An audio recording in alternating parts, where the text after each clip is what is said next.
Hello dear friends, तो मैं हूं आरती। संस्कृति पीसीएस यूट्यूब चैनल पे आप सभी का स्वागत है। मैं हाजिर हूं एक नए विषय को लेकर के। आज का टॉपिक हमारा होने वाला है, अगर आप किसी ज़मीन की रजिस्ट्री करवाते हो तो क्या कैंसिल हो सकती है।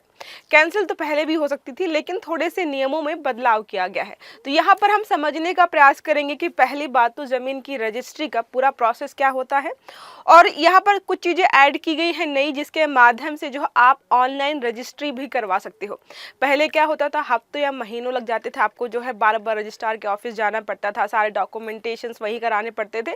यहाँ पर जो है आप डॉक्यूमेंटेशन ऑनलाइन कर सकते हो, बस वहाँ पर 1 घंटे आधे घंटे के लिए जाना पड़ेगा। तो सारी सुविधाएं जो है ऑनलाइन कर दी गई है। साथ में अगर रजिस्ट्री कैंसिल करनी है तो उसकी समय सीमा को भी कम कर दिया गया है। तो इस आर्टिकल के माध्यम से हम सब समझने का प्रयास करेंगे कि रजिस्ट्री का प्रोसेस क्या होने वाला है, कैंसिल करने के क्या क्या तरीके हैं, कौन कौन से डॉक्यूमेंट्स आपको यहाँ पर जमा करने पड़ेंगे और समय सीमा में क्या बदलाव किया गया है। देखिए, लिखा है जमीन रजिस्ट्री के यहाँ पे नए नियम आए हैं। जमीन की रजिस्ट्री अब हो सकती है कैंसिल।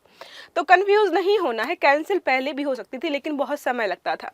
खरीदी हुई जमीन जो भी है वो आप कैंसिल करा सकते हो। क्लासेस स्टार्ट करो उसके पहले बता दूं, अगर आप यूपीएससी की तैयारी कर रहे हो तो मैं आपको काफ़ी समय से बता रही हूँ कि संस्कृति आईएएस जो है 26 जनवरी के उपलक्ष्य में आपके लिए कुछ ऑफर्स लेकर आया है, जहां पर आपको मोर देन 50% का ऑफ मिल रहा है। अगर आप यूपीएससी का फाउंडेशन कोर्स ज्वाइन करते हो, हमारा लाइव बैच है जो प्री प्लस मेंस का जीएस का, वो आपको आफ्टर डिस्काउंट 55,000 का मिल जाएगा। उसके अलावा अगर आप सीसेट भी ज्वाइन करना चाहते हो यूपीएससी के जीएस के साथ, तो 5,000 रुपये एक्स्ट्रा लगेंगे और 60,000 रुपये मिल जाएगा। इसके अलावा अगर किसी को है नहीं मुझे लाइव क्लासेस नहीं, वीडियो कोर्स के माध्यम से पढ़ाई करनी है, तो वो भी उपलब्ध है और मात्र 50,000 में मिल जाएगा। ये जितने भी बैचेस यहाँ पे आप देख रहे हो सबकी वैलिडिटी 3 साल तक की है। जितनी बार भी आप एक वीडियो को देख सकते हो, जितनी क्षमता है आपकी, अनलिमिटेड टाइम वॉच दिया गया है। साथ में सारे सब्जेक्ट्स के आपको प्रिंटेड नोट्स में दिए जाएंगे, सारे सब्जेक्ट्स के अलग अलग टॉपिक वाइज। उसके अलावा मोस्ट इंपॉर्टेंट प्री और मेंस के क्लास टेस्ट आपके होंगे, ताकि लगातार आप प्रैक्टिस के माध्यम से रिवीजन करते रहो। और मोस्ट इंपॉर्टेंट चीज यहाँ पर है, संस्कृति की मासिक मैगजीन आपको मिलेगी, जिसके माध्यम से आप करंट अफेयर्स को भी साथ साथ कवर कर सकते हो। ये ऑफर हमारा मात्र और मात्र 30 जनवरी तक रहने वाला है। तो जो भी बच्चे प्रिपेयर कर रहे हैं वो इस ऑफर का लाभ उठा सकते हैं। अब आते हैं हमारे आर्टिकल पर वापस। क्या है जमीन की रजिस्ट्री से संबंधित है। देखिए, लिखा, भारत में जमीन और संपत्ति की रजिस्ट्री हमेशा से ही एक महत्वपूर्ण कानूनी प्रक्रिया रही है। हालांकि इसमें पारदर्शिता और सुरक्षा की कमी के कारण समय समय पर धोखाधड़ी और विवाद सामने आते रहे। इसे देखते हुए सरकार ने 2025 से जमीन रजिस्ट्री प्रक्रिया में यहाँ पर बड़े बदलाव किए हैं। कई बार होता है जमीन किसी व्यक्ति की है भी नहीं और जो है कोई दूसरा व्यक्ति बेचकर चला जाता है। बहुत सारी इस पे मूवीज और जो है वेब सीरीज बने हुए हैं, जहां पर भूमाफिया आप देखेंगे कि ऐसे प्रिटेंड करते हैं कि बहुत बड़ी जमीन है वो उन्हीं की है और वो आपको बेच देंगे, समझ पे भी नहीं आएगा। कई बार होता है विवादित जमीन होती है परिवार की, एक व्यक्ति बेचना चाहता है, दूसरा व्यक्ति नहीं बेचना चाहता है। जो बेचना चाहता है कैसे तैसे करके पार्टी को बनाता है और पैसे ले लेता है, रजिस्ट्री कर देता है। जैसे व्यक्ति बनवाने के लिए मकान आता है वो प्रोसेस वहीं पर अटक जाता है, क्योंकि जमीन जो है दोनों भाइयों की है, तीनों भाइयों की थी और उसमें जो है एक के ही हस्ताक्षर है। तो ऐसे बहुत सारे जो है लगातार हम मामले सुनते रहते हैं। ज़्यादातर जो है गाँव में, शहरों में, मतलब अगर आप जो न्यायालय जाकर देखेंगे तो ज़्यादातर मामले जो है ज़मीन के ही होते हैं। और गाँव मोहल्ले में जो लड़ाइयाँ ज़्यादातर परिवार में होती हैं वो ज़मीन जायदाद को लेकर ही होते हैं। तो थोड़ा सा इसमें पारदर्शिता लाने के लिए, धोखाधड़ी कम हो, इसको बढ़ावा देने के लिए सरकार कुछ नए नियम कानून लेकर के आई है। जमीन रजिस्ट्री से जुड़े विवाद, फर्जीवाड़ा और प्रक्रियाओं में देरी को जो है देखते हुए सरकार ने नया नियम लागू किए हैं। डिजिटल रजिस्ट्री ये काफ़ी समय से चल रहा है, अब जो है ज़्यादा ट्रेंडिंग में है। तो डिजिटल रजिस्ट्री है तो आपको काफ़ी हद तक जो है ऑफलाइन डॉक्यूमेंटेशन नहीं कराना पड़ेगा, जिससे पारदर्शिता भी होगी, दक्षता भी सुनिश्चित की जाएगी। साथ में इसमें ना केवल खरीदार विक्रेता को राहत मिलेगी, बल्कि सरकारी राजस्व भी सुरक्षित होगा। कई बार होता है कि ऑफलाइन जो ज़मीन खरीदते हैं दिखाते कुछ और है, ज़मीन कुछ और होती है, रेट वगैरह भी अपना वो यहाँ वहाँ कर लेते हैं, तो राजस्व की सरकार को घाटा हो जाता है। साथ में क्या है, अब यहाँ पर तो इनको यही कहना है कि थोड़ी पारदर्शिता आएगी, धोखाधड़ी कम होगी, ज़्यादातर चीज़ें ऑनलाइन के माध्यम से होंगी। वहाँ पर जो व्यक्ति खरीदार है उसको जो है सारी डिटेल्स देनी होंगी कि देखो इतना इतना ज़मीन का एरिया है, इतना मेरा है, इतने मेरे भाई का है और मैं इस ज़मीन को बेचना चाहता हूँ। तो जो खरीदार है उसको तसल्ली रहेगी कि भाई यहाँ पर कोई भी धोखाधड़ी या फर्जीवाड़ा नहीं होने वाला है। तो थोड़ा यहाँ पर इस चीज को लेकर बढ़ावा दिया गया है। अब बात करें यहाँ पर कि जो नए नियम आ रहे हैं वहाँ पर कैंसिल करने के लिए क्या चीजें लागू की गई हैं। अगर आप जो है सर्च करेंगे ना रजिस्ट्री कैंसिल करने के नियम, तो ये नए हैं, पुराने में था कि आप जिस दिन रजिस्ट्री कराते हो उस तारीख से लेकर के 3 साल के अंदर जब भी चाहते हो कि भाई हमने खरीदा है या हमने बेचा है, आप रजिस्ट्री कैंसिल कराना चाहते हो तो उसके लिए आपको जो है कोर्ट में याचिका दायर करनी होती है। उसके बाद पूरा प्रोसेस होता है, वो कैंसिल हो जाती है। डिपेंड करता है कि आपने रजिस्ट्री करवाई, धोखाधड़ी हो गई या जो है फ्रॉड हो गया आपके साथ, जो आपने खरीदा और आपको पूरी जानकारी नहीं थी, ज़मीन की कोई विवादित मुद्दा है। कई बार ऐसा भी होता है कि एक ही ज़मीन है और उसको जो विक्रेता है उस व्यक्ति ने क्या किया है, 10-12 लोगों को बेच दिया है और 10-12 को किसी को नहीं पता था कि ये पहले से बिकी हुई है। मतलब एक ही ज़मीन के मालिक जो है बहुत सारे बना दिए जाते हैं। इन चीज़ों को यहाँ पर कम करने के लिए ये नियम लाए गए हैं। ठीक है, अब बात करें नए नियमों में रजिस्ट्री कैंसिल करने की प्रक्रिया भी सरल और स्पष्ट बनाई गई है। रजिस्ट्री कैंसिल करने का समय जो है 90 दिन तय किया गया है। इसके लिए वैध कारण जैसे कि फर्जीवाड़ा हुआ है आपके साथ, पारिवारिक विवाद था और आपको ज़मीन बेच दी गई है, अब आप मकान नहीं बनवा सकते हो। रजिस्ट्री कैंसिलेशन के लिए ऑनलाइन आवेदन की सुविधा भी दी गई है। अब आपको जो ऑफिस के चक्कर नहीं लगाने पड़ेंगे, आप ऑनलाइन आवेदन के माध्यम से जो भी रजिस्ट्री हुई है वो कैंसिल करा सकते हो। अब यहाँ बात करें कि जो न्यू रूल्स हैं उनकी प्रक्रिया क्या है, कैसे आपको फॉलो करना है। पहले क्या है, ऑनलाइन आवेदन करना है, आपको रजिस्ट्रेशन कराना है कि मुझे फला फला ज़मीन खरीदनी है और उसके लिए आपको रजिस्ट्रेशन कराना पड़ेगा। फिर जो है डॉक्यूमेंट्स वगैरह हैं, जो भी अब जो खरीदता है व्यक्ति और बेचता है उनको अपने डॉक्यूमेंट्स वहाँ पर सबमिट करने होते हैं। उसके अलावा शुल्क का भुगतान जो है आप ऑनलाइन माध्यम से कर सकते हो। एक थोड़ा सा प्रश्न मेरा ये था कि करोड़ों की या लाखों की ज़मीन होती है, अब यहाँ पे एक ऑप्शन दिया यूपीआई के माध्यम से अभी आप पेमेंट कर सकते हो। तो अब यही बताएंगे कि इतना बड़ा अमाउंट आप यूपीआई के माध्यम से कैसे करेंगे, बट यहाँ पर है कि आप ऑनलाइन माध्यम से भुगतान कर सकते हो। सत्यापन है, दस्तावेजों का ऑनलाइन सत्यापन होगा, तो ऑनलाइन ही सारे डॉक्यूमेंट्स का वेरिफिकेशन किया जाएगा। सत्यापन के बाद 30 तारीख तय होगी जहाँ पर आपको जो है रजिस्ट्रार ऑफिस जाना होगा। वहाँ पर आपको जो है बायोमेट्रिक वेरिफिकेशन होगा कि आपने जो डॉक्यूमेंट्स लगाए हैं वो आपके ही है कि नहीं, ऐसा तो नहीं किसी और व्यक्ति के इस्तेमाल कर लिए हैं। डिजिटल सिग्नेचर होंगे आपके। जैसे अभी क्या होता है, आप जब जाते हो ऑफिस तो वहाँ पे डॉक्यूमेंट्स में आपके सिग्नेचर होते थे, ये तो होते ही, लेकिन यहाँ पे क्या क्या आपके डिजिटल सिग्नेचर कराए जाएंगे। डिजिटल दस्तावेज भी होंगे आपके सारे, तो कोई व्यक्ति अगर देखना चाहे कभी कि ये ज़मीन कहीं पहले से तो नहीं बिकी हुई है। अब देखो इसका फ़ायदा क्या होगा, अगर कोई ज़मीन बिकी हुई है तो वो ऑनलाइन पोर्टल पर रजिस्टर हो जाएगी, ये फला फला ज़मीन व्यक्ति ने इस व्यक्ति को बेच रखी है। अब ऑफलाइन होता था तो डॉक्यूमेंट्स उन दोनों के घरों पर रखे हुए हैं, अब उसको जानकारी कैसे मिले कि ये बिकी है कि नहीं बिकी, तो फर्जीवाड़ा हो जाता था। अब जो है इसके माध्यम से फर्जीवाड़ा थोड़ा कम हो पाएगा। अब बात करें यहाँ पर जो है नियमों के फायदे क्या होंगे। पहला तो पारदर्शिता में वृद्धि होगी, पता रहेगा कि हाँ ज़मीन बिकी है या नहीं बिकी है, सारी चीज़ें ऑनलाइन होंगी। समय की बचत होगी, बार बार ऑफिस नहीं जाना है, आधे से ज़्यादा प्रोसेस आपका जो है घर बैठे ऑनलाइन माध्यम से हो जाएगा। आपको तारीख मिलेगी, आपको बस उस दिन जा करके अपना सारा प्रोसेस कंप्लीट कराना है। धोखाधड़ी पर रोक लगेगी, आपको समझाया ऑलरेडी। आसान ट्रैकिंग हो पाएगी, आप देख पाएंगे कि ज़मीन ऑलरेडी बिकी है या नहीं बिकी है, कोई विवादित मुद्दा तो नहीं है। यहाँ पर राजस्व में वृद्धि होगी क्योंकि जो है सारी चीज़ें जो है पारदर्शी तरीके से होंगी, कौन खरीद रहा है कौन बेच रहा है, जो भी शुल्क तय किया गया है वही वहाँ पर पेमेंट होगा।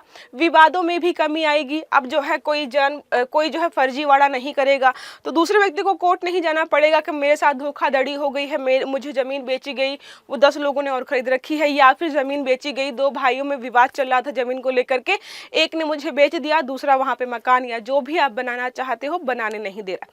तो विवादों में भी कमी आ जाएगी क्योंकि पारदर्शिता इसमें बढ़ने वाली है। अब बात करें कौन कौन से डॉक्यूमेंट्स आपको जमा करने हैं। आधार कार्ड आपको देना होगा, पैन कार्ड, प्रॉपर्टी डॉक्यूमेंट्स भी देने पड़ेंगे, सेल डीड, टाइटल डीड। ये क्या होते हैं, जैसे अब ए व्यक्ति है अपनी ज़मीन जो है बी को बेच रहा है, ये ज़मीन का टुकड़ा है, तो इसका मतलब है कि ये ज़मीन जो है इसके नाम पर है अभी।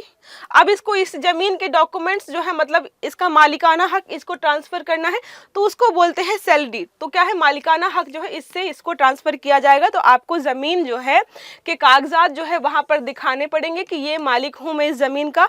और जब रजिस्ट्री हो जाती है, सारा पेमेंट हो जाता है, तो यहाँ पर मालिक का नाम काट करके इनका जो है नाम चढ़ा दिया जाता है। ठीक है, नॉन इनकम ब्रेंस सर्टिफिकेट, ये भी सारे डॉक्यूमेंट्स आपको जमा करने पड़ेंगे।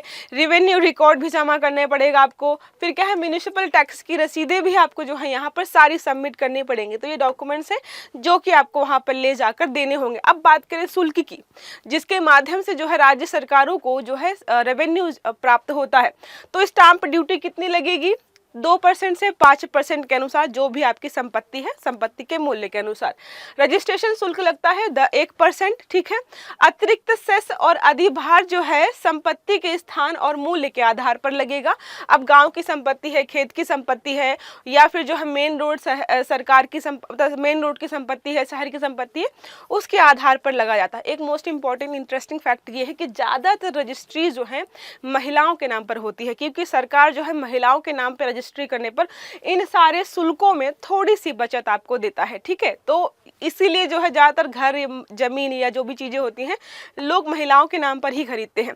अब यहाँ पर बात करें किन किन विलेख या डीड से ज़मीन हस्तांतरित हो सकती है, तो ऐसा तो है नहीं कि आपको कोई जो है बड़ा खेत, जमीन का टुकड़ा, मकान चाहिए तो वो खरीदना ही पड़े। और भी तरीके हैं कि वो आपको संपत्ति मिल सकती है, यहाँ पे दिए गए हैं। पहला है बैनामा, जो मैंने आपको बताया कि बेच दिया। दूसरा है दान पत्र, कोई गिफ्ट भी कर सकता है कि अपने 5 एकड़ जमीन खेत के थे वो दान कर दिए। तो दानकर्ता में भी होता है कि जो है ऑनर का नाम जो है कट करके जिसको आपने दान किया है उस ऑनर का नाम चढ़ाना होता है। वसीयत भी ट्रांसफर होती है, पिता की है पुत्र को मिलेगी या पुत्री को मिलेगी। वो सारे वसीयत के माध्यम से भी आपको ज़मीन और मकान और जो संपत्ति मिल सकती है। और जो है पावर ऑफ अटर्नी है कि भाई कोई, अब जरूरी नहीं है कि पावर ऑफ अटर्नी जो है ट्रांसफ़र अपने जो है संतान के नाम पर ही हो, वो किसी के नाम पर भी कर सकते हैं अगर वो चाहे तो। ये सारे तरीके हैं जिसके माध्यम से जो है संपत्ति का हस्तांतरण किया जाता है हमारे यहाँ पर। अब बात करें जो है राइट टू प्रॉपर्टी, आपने जो है संविधान में पढ़ा होगा, पहले जो है मूल अधिकारों में रखा गया, लेकिन क्या हो रहा था, सरकार को जो है बहुत सारी योजनाएं पूरी करने में, सड़क बनाना है, हाईवे बनाना है और भी चीज़ों को पूरा करने में लगातार समस्याओं का सामना करना पड़ रहा था। क्योंकि जब भी जाते थे कि हमें ज़मीन चाहिए तो लोग देते ही नहीं थे। राइट टू प्रॉपर्टी के तहत सुप्रीम कोर्ट चले आते थे, हाई कोर्ट चले आते थे। तो यहाँ पर क्या किया गया, उसको जो है कानूनी अधिकार या वैधानिक अधिकार बनाया गया। तो देखिए क्या लिखा है, संपत्ति के अधिकार को शुरू में भारत के संविधान के अनुच्छेद जो है 19(1)(f) और 31 में रखा गया था, जो कि एक मूल अधिकार था। इस प्रावधानों ने नागरिकों को संपत्ति अर्जित करने, धारण करने और निपटान करने की गारंटी दी थी। कानून के अधिकार के बिना संपत्ति से वंचित करने पर रोक लगा दी थी। अब यहाँ पर जो संपत्ति क्या है, कोई ले ही नहीं पा रहा था। सरकार को चाहिए कि कल्याणकारी योजना है कोई, उसके तहत संपत्ति चाहिए, उसमें से एक नहीं मान रहा, आप छीन नहीं सकते हो। क्यों? क्योंकि वहाँ पर क्या चीज़ हो जाती थी कि ये मूल अधिकार है, अब जो है कानूनी अधिकार है। संविधान संशोधन जो किया गया प्रथम जो है 1951 में 19(1)(f) तथा 31 को जो है 31 को जो है संशोधित किया गया, जिसे सरकार के लिए आम जनता के हितों में संपत्ति के अधिकार पर प्रतिबंध लगाने का मार्ग प्रशस्त किया। उसके बाद हुआ 19(1)(f) अनुच्छेद जो है 31 को जो है 20 जून 1979 को जो है यहाँ से हटा दिया गया। और आपको पता है 300A जो है यहाँ पर आर्टिकल बनाया गया 44वां संविधान संशोधन के माध्यम से, जिसने संपत्ति के अधिकार को क्या बना दिया, मूल अधिकार की बजाय विधिक अधिकार बना दिया गया। विधिक अधिकार के माध्यम से है आप संपत्ति तो ले सकते हो, लेकिन एक कानूनी प्रक्रिया फॉलो करने के बाद, इसका मतलब है कि आप संपत्ति ले सकते हो, ठीक है। कानूनी प्रक्रिया फॉलो करो और ले लो। पहले क्या था कि व्यक्ति को मूल अधिकार दिया गया था, आप उसको छीन नहीं सकते हैं जब तक वो नहीं देना चाहता है। इसीलिए जो है यहाँ पर बदलाव किए गए। 2 मोस्ट इंपॉर्टेंट केसेस है, एक है केशवा नंद भारती बनाम केरल राज्य और दूसरा है मिनर्वा मिल्स वाला। यहाँ पर था बेसिक स्ट्रक्चर को लेकर के बात की गई थी कि क्या बेसिक स्ट्रक्चर में बदलाव कर सकते हैं, क्योंकि मूल अधिकार जो है बेसिक स्ट्रक्चर के तहत आते हैं और जो संपत्ति का अधिकार मूल अधिकार के तहत आता है। तो यहाँ पर जो है इस चीज़ को लेकर बहुत विवाद हुआ था। तो ये जो 2 केसेस है बहुत ज़्यादा इंपॉर्टेंट है।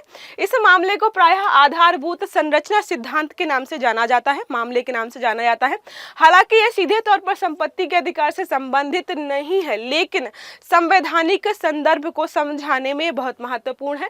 उच्चतम न्यायालय ने एक ऐतिहासिक फैसले में कहा कि संसद के पास संविधान में संशोधन करने की शक्ति तो है, लेकिन वह इसके मूल ढांचे को परिवर्तित नहीं कर सकती है। जो बेसिक स्ट्रक्चर है उसमें बदलाव नहीं करेगी, इसीलिए यहाँ पर चीजें फंस रही थी।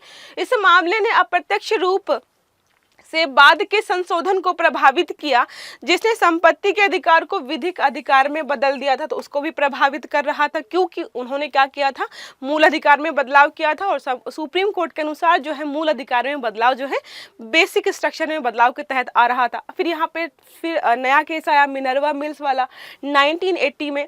इस मामले में उच्चतम न्यायालय ने 42वें संविधान संशोधन 1976 के कुछ हिस्सों को रद्द कर दिया, जिसने संसद को संविधान में संशोधन करने की असीमित शक्ति दी थी। न्यायालय ने संपत्ति के मूल अधिकार को समाप्त करने वाले संशोधन को बरकरार रखते हुए इस बात पर जोर दिया कि भले ही संपत्ति का अधिकार अब मूल अधिकार नहीं है, लेकिन यह संवैधानिक अधिकार बना हुआ है, इसलिए जो आसानी से आप नहीं छीन सकते हो, पूरी कानूनी प्रक्रिया फॉलो करनी होती है, उसके तहत ही आप किसी व्यक्ति की संपत्ति ले सकते हो।